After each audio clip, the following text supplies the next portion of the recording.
Hello friends, how are you all? I hope you all are doing well. Well friends, today again I came up with one more short, beautiful, fascinating story, A Little Friend. Friends, this story is written by children's very favorite author Ruskin Bond. So friends, story start करते हैं। जब लेखक पहली बार London पहुंचते हैं, वे कहते हैं,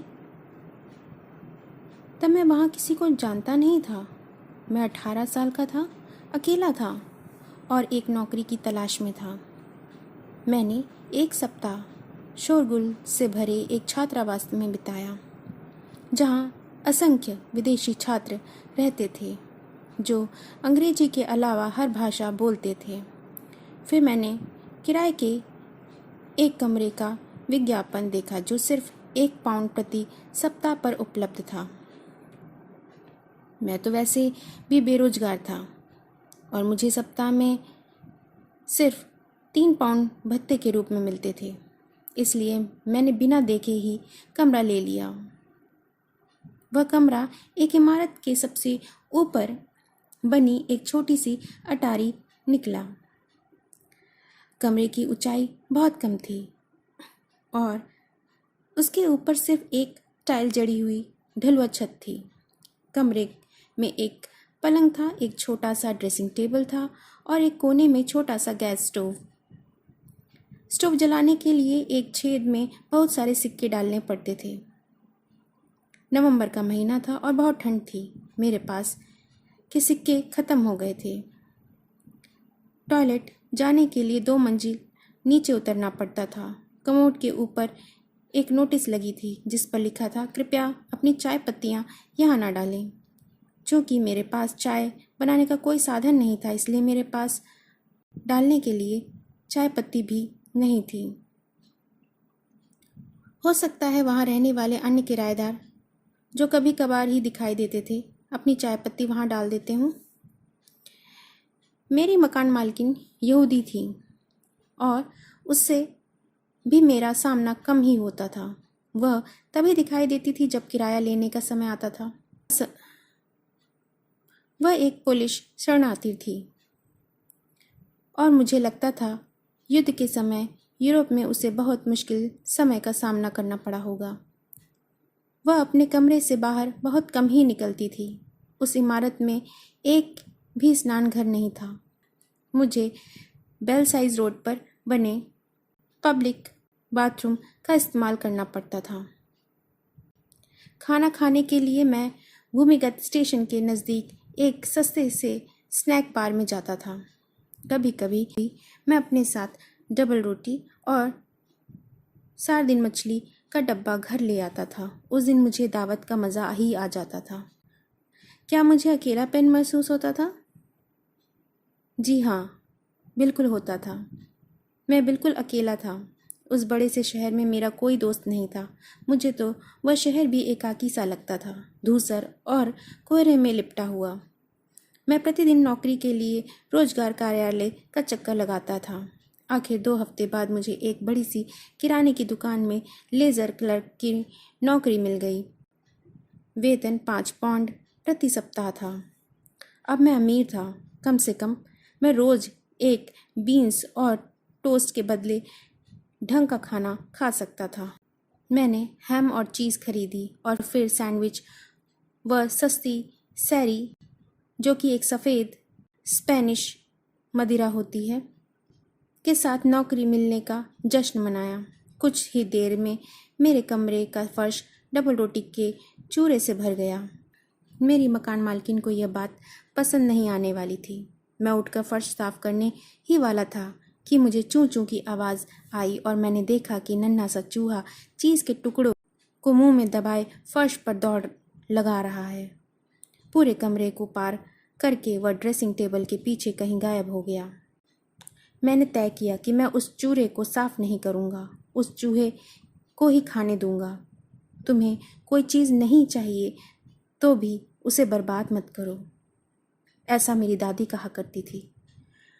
मुझे चूहा दोबारा नहीं दिखा। लेकिन जब मैं बत्ती बुझाकर सोने चला गया तो मुझे कमरे में उसके इधर से उधर भागने की आवाज़ आ रही थी। बीच बीच में चूं चूं भी उसकी सुनाई दे रही थी। शायद पेट भर जाने के कारण संतुष्टि भरी। चलो, कम से कम मुझे जश्न अकेले तो नहीं मनाना पड़ा, मैंने अपने आप से कहा। कोई साथ न होने से तो एक चूहे का साथ ही होना भला है। मैं सुबह जल्दी ही काम पर निकल गया। मेरी गैर मौजूदगी में मकान मालकिन ने मेरा कमरा साफ करवा दिया। जब मैं लौटा तो मैंने ड्रेसिंग टेबल पर एक नोट रखा हुआ देखा जिस पर लिखा था, कृपया फर्श पर खाने की चीज़ न बिखेरें। वह ठीक कह रही थी। मेरा साथी फर्श पर गिरे चूरों से बेहतर का अधिकारी था। इसलिए मैंने एक खाली सोप केस में कुछ बिस्कुट के टुकड़े डाले और उसे ड्रेसिंग टेबल के पास रख दिया। लेकिन पता नहीं क्यों वो सोप केस के पास भी नहीं आया।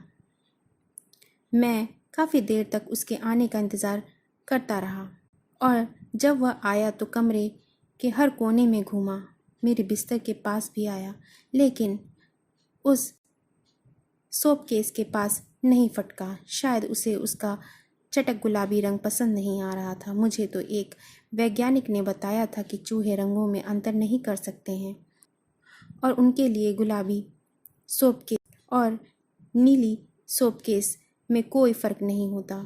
लेकिन मुझे तो लगता है वह वैज्ञानिक गलत कह रहा था। अक्सर उन्हें फ़र्क समझ में आ जाता है। मैं नहीं जानता था कि मेरा चूहा नर है या मादा, लेकिन मेरा मन कह रहा था कि वह मेरी तरह कुंवारा था। यदि मादा होती तो अपने परिवार के साथ रह रही होती। यह तो निश्चित रूप से एकाकी था। मैंने सोप केस हटा दिया। अगली शाम को लौटते समय मैंने एक प्यारी सी गोल छोटी थाली तश्तरी खरीदी और उसके बीच में एक चीज़ का टुकड़ा रख के उसके घर के पास रख दिया। वह लगभग फ़ौरन ही गोल छोटी थाली तश्तरी के पास आ गया और चीज़ के टुकड़ों को कुतरने लगा। उसे उसका स्वाद पसंद आया और वह पूरा टुकड़ा मुंह में दबाकर ड्रेसिंग टेबल के पीछे अपने बिल में ले गया। ये चूहा तो बहुत ही नखरे वाला निकला। उसे सोप केस नहीं पसंद आ रहा था।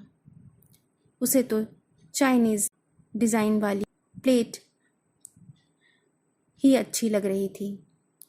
एक समय के बाद हम खुद अपनी सुरक्षा का ध्यान रखने लगते हैं। लंदन में मई की शुरुआत में ही गर्मी पड़ने लगती है। कमरे में घुटन महसूस होने के कारण मैंने उसमें मौजूद छोटी सी खिड़की खोल दी, जिसमें से हमारी छत जैसी और आसपास में मिलती जुलती अनगिनत छतें दिखाई देती थीं। लेकिन मैं उससे ज़्यादा देर तक खुली न रख पाया। अचानक मुझे अपने पलंग के नीचे से एक आतंकित सी चूं चूं सुनाई पड़ी और मेरा साथी चूहा वहाँ से निकलकर ड्रेसिंग टेबल के पीछे सुरक्षित स्थान पर भागा। मैंने नज़रें उठाई तो देखा कि खिड़की पर एक मोटी सी बिल्ली बैठी है और खोजपूर्ण निगाहों से अंदर झांक रही है। मुझे लगता है उसने चूहे को देख लिया था या शायद भांप लिया था कि यदि वह धैर्य रखेगी तो उसे मुफ्त का भोजन मिल सकता है। खैर, बिल्लियों के लिए यहाँ मुफ्त भोजन उपलब्ध नहीं है, मैंने कहा। फिर मैंने खिड़की बंद कर दी और दोबारा खोला भी नहीं। वीकेंड में मैं शहर घूमने निकल जाता था।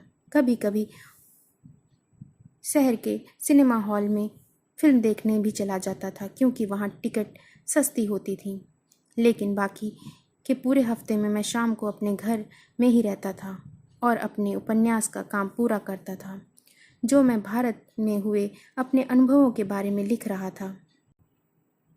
कभी कभी मैं अपने नोट्स में से कुछ अंश जोर से पढ़ने भी लगता था। चूहा बहुत अच्छा श्रोता तो नहीं था, क्योंकि वह बहुत देर तक एक स्थान पर रहता ही नहीं था, लेकिन अब उसे मुझ पर इतना भरोसा तो था ही कि वो अब मेरी उंगलियों के बीच से डबल रोटी या चीज़ का टुकड़ा ले लेता था और यदि मैं अपने उपन्यास पर ज़्यादा वक्त बिताता तो वो चूँ चूँ करके अपने मौजूदगी का मुझे एहसास दिलाता रहता, जैसे कि मुझे अपनी किसी आवश्यकता पर ध्यान न देने के लिए डांट रहा हो। और फिर वह दिन भी आया जब मुझे उस चूहे से जुदा होने के बारे में विचार करना था।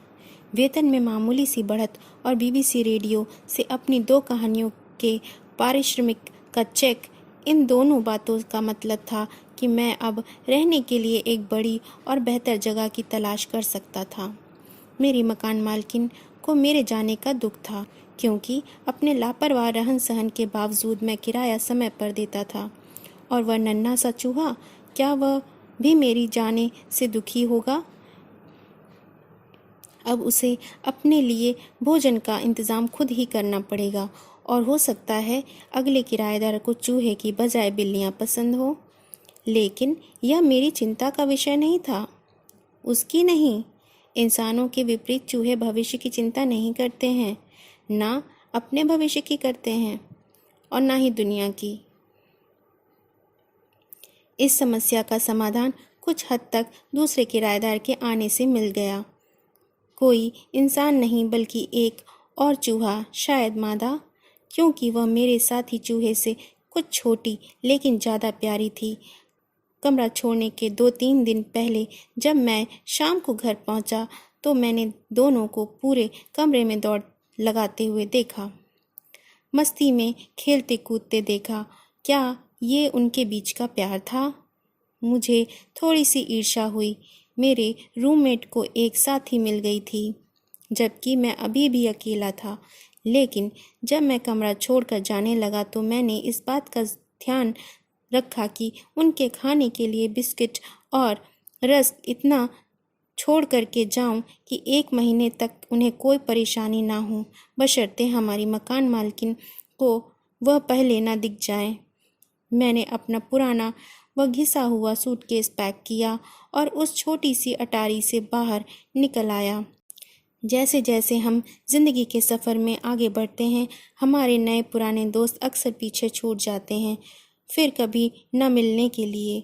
कभी कभी हमारे जीवन में ऐसा समय आता है जब हम बिल्कुल अकेले होते हैं और हमें एक दोस्त की ज़रूरत होती है, कोई ऐसा जो खाली उदास कमरे में लौटने पर हमारा इंतज़ार कर रहा हो। और ऐसे समय में एक नन्हे से चूहे के होने से भी बहुत फ़र्क पड़ता है। तो दोस्तों, आई होप कि आपको ये कहानी बहुत अच्छी लगी होगी। अगर अच्छी लगती है तो चैनल को लाइक, सब्सक्राइब और शेयर करना ना भूलें। And thanks for watching my video. नमस्कार।